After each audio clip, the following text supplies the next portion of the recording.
Long before movie ratings existed, Hollywood was pushing boundaries in ways that shocked audiences and terrified censors. Today, we're exploring 15 films so controversial they were pulled from theaters, banned across entire regions, or hidden away for decades. These movies reveal a fascinating chapter in cinema history you never knew existed. Otto Preminger's sophisticated comedy became a landmark case when he chose to release it without production code approval, rather than remove a single word that censors found objectionable. Some states would only allow late-night screenings, treating the sophisticated comedy like an underground film. The controversy centered on frank dialogue about relationships and morality that, while tame by today's standards, challenged the strict language guidelines of 1950s cinema. Preminger's refusal to compromise established him as a filmmaker willing to fight for artistic freedom.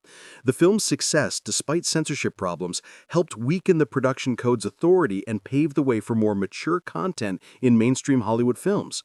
The Moon is Blue represents a crucial turning point in the battle between filmmakers and censors that ultimately transformed American cinema. This true story about a black family passing as white in a New England community was banned in Atlanta and Memphis for supposedly threatening public morals. The film's frank examination of racial identity and prejudice proved too challenging for audiences in certain regions during the post-war period. The movie's realistic approach to complex racial issues marked it as significantly ahead of its time. By focusing on an educated, middle-class family rather than stereotypical portrayals, the film challenged audiences' assumptions about racial identity and social boundaries in ways that proved deeply unsettling to some viewers. Lost Bounty's demonstrated Hollywood's occasional willingness to tackle serious social issues despite potential backlash. The film's regional bans highlighted the deep divisions in American society while proving that cinema could serve as a powerful force for social commentary and change. Disney's blend of live action and animation depicting plantation life became increasingly controversial as civil rights awareness grew. The studio quietly removed it from circulation after protests about its romanticized portrayal of the antebellum South, and Disney has never released it on home video in America. The film's technical achievements in combining animation with live action were groundbreaking, influencing Disney's later productions. However, its depiction of historical events proved problematic as social understanding evolved, creating an uncomfortable legacy for the studio. Song of the South represents how changing social consciousness can completely alter a film's reception and cultural meaning. What Disney intended as family entertainment became a symbol of outdated attitudes, demonstrating cinema's power to reflect and sometimes perpetuate social problems. Kroger Babb's educational film about family planning and health education used segregated screenings and medical presentations to address topics that mainstream cinema couldn't touch. The Legion of Decency condemned it, yet it became a surprising roadshow success, proving that audiences were hungry for frank discussion about important topics. The film's unique presentation style, with separate showings for men and women, created an educational experience unlike anything in regular theaters. This approach allowed the film to address sensitive health topics while maintaining the appearance of medical respectability rather than entertainment. Mom and Dad demonstrated that controversial content could find substantial audiences when presented as education rather than entertainment.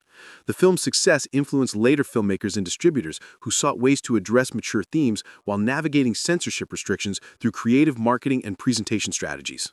Howard Hughes created a publicity sensation with this Western starring Jane Russell, using controversial advertising campaigns that focused on the leading lady's physical attributes.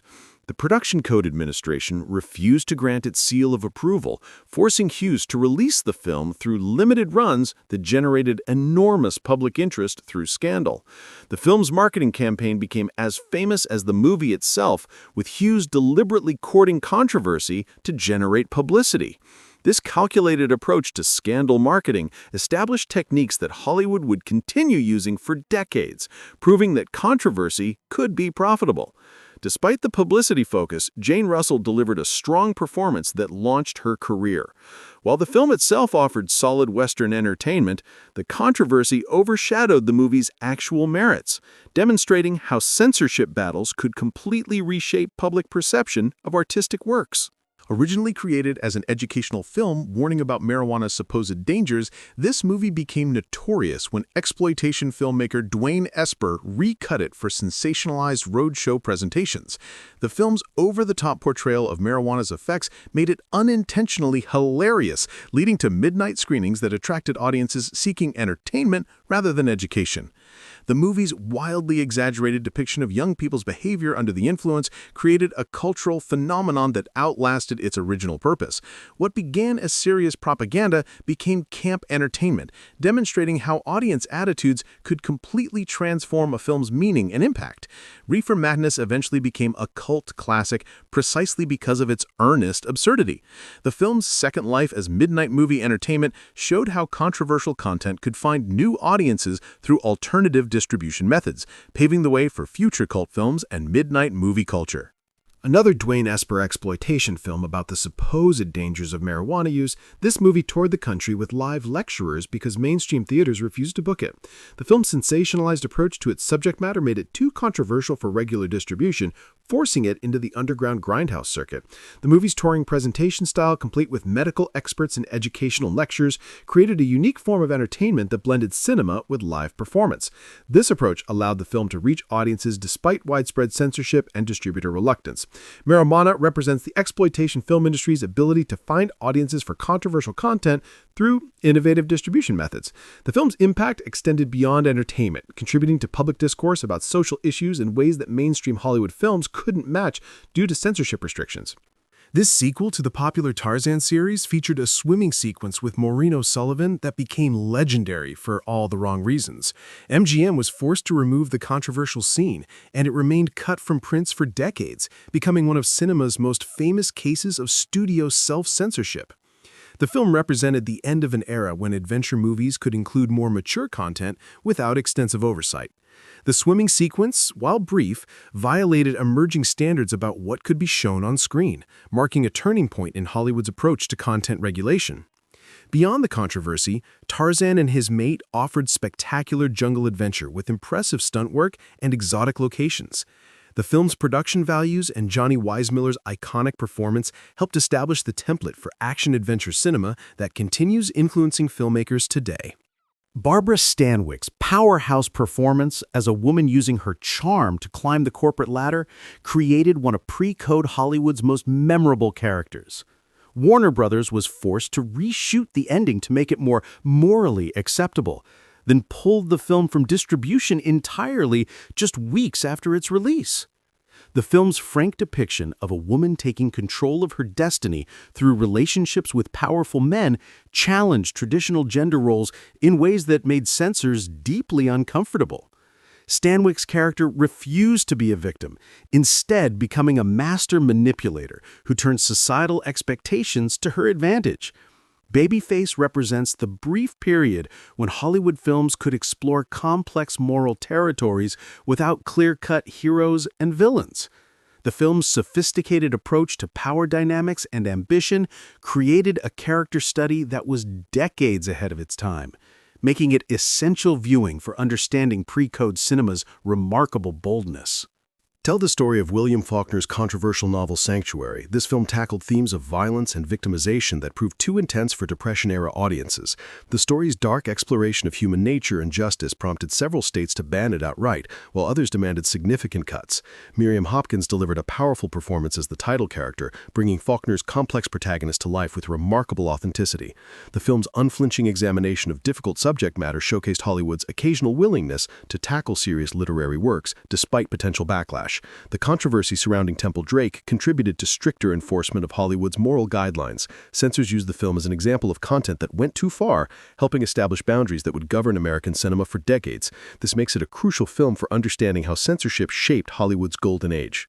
This Czech film starring a young Hedy Lamarr broke cinematic taboos with unprecedented frankness about human relationships and desire. American customs officials literally seized copies at the border, while several states banned it entirely, making it nearly impossible for American audiences to see. The film's controversial reputation centered on Lamarr's natural swimming scene and emotionally intense moments that suggested adult relationships in ways never before shown on screen. These sequences, though artistic, challenged every convention about what movies could depict.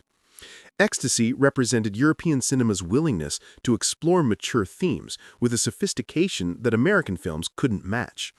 The international incident it created highlighted the cultural differences between American and European attitudes toward artistic expression. Lamar later became a major Hollywood star, but this early film remained largely unseen in America for decades. Howard Hawks' gangster epic faced unprecedented opposition from censors who feared it would glorify criminal behavior. The film's brutal portrayal of Chicago mob violence and its charismatic anti-hero proved so controversial that studios were forced to delay release, reshoot scenes, and create multiple endings to satisfy different regional censors. What made Scarface particularly threatening to authorities was how it presented Tony Camonte as simultaneously repulsive and fascinating. Paul Mooney's magnetic performance made the ruthless gangster compelling despite his violent nature, which worried censors who thought audiences might sympathize with criminals. The film's influence on cinema cannot be overstated. Its innovative camera work, rapid-fire dialogue, and unflinching look at organized crime established templates that filmmakers still follow today. The controversy surrounding its release ironically helped establish Scarface as one of the greatest crime films ever made, inspiring countless imitators and homages. Cecil B. DeMille's epic about early Christians in Rome became notorious for its lavish displays of decadence and violence. The film featured elaborate scenes of Roman excess, including a controversial sequence involving milk and nudity, plus a dance sequence that scandalized audiences nationwide. The movie's arena scenes showing Christians facing lions and gladiators were so graphic that local censors demanded cuts across America. A particularly infamous sequence called The Dance of the Naked Moon was considered so inappropriate that theaters had to reshoot entire sections for later releases. Despite the controversy, The Sign of the Cross showcased DeMille's spectacular filmmaking abilities. The massive sets, elaborate costumes, and cast of thousands created a biblical epic that influenced Hollywood productions for decades. The film's blend of religious themes with Roman decadence walked a tightrope that ultimately proved too daring for its time. This chilling adaptation of H.G. Wells' The Island of Dr. Moreau terrified audiences with its tale of a mad scientist transforming animals into human-like creatures. The film's disturbing imagery and themes about the boundaries between human and animal nature got it banned across multiple countries, including the UK, Germany, and India. Charles Laughton's unforgettable performance as the megalomaniacal Dr. Moreau created one of cinema's most memorable villains. His laboratory scenes showing the horrific experiments pushed the limits of what audiences could stomach. The film's exploration of evolution and creation challenged the religious sensibilities of the era. What made this movie particularly unsettling was its suggestion that the line between civilization and savagery might be thinner than people wanted to believe. The transformed creatures' struggle with their dual nature raised uncomfortable questions about humanity itself that censors found too provocative for general audiences. Todd Browning's Carnival masterpiece stands as one of cinema's most misunderstood films. This haunting tale featured real circus performers with physical differences, creating something Hollywood had never seen before. British censors refused to allow it for 31 years, calling it exploitative, while American theaters demanded heavy cuts before screening. What makes Freaks truly remarkable is how it challenged society's narrow definitions of normalcy. Browning, who grew up around carnivals, crafted a story where the so-called normal people become the real monsters. The film's famous climax, where the carnival performers seek justice, remains one of cinema's most unforgettable sequences. Despite initial rejection, Freaks eventually found recognition as a groundbreaking work of art that dared to show humanity in all its forms. Modern audiences appreciate its progressive message about acceptance and the dangers of judging others by appearance alone. These 15 films remind us that cinema's greatest power lies in its ability to challenge, provoke, and inspire conversation. They represent Hollywood's ongoing struggle between artistic expression and social expectations. Which of these controversial classics surprised you most? Share your thoughts below and subscribe for more fascinating cinema history.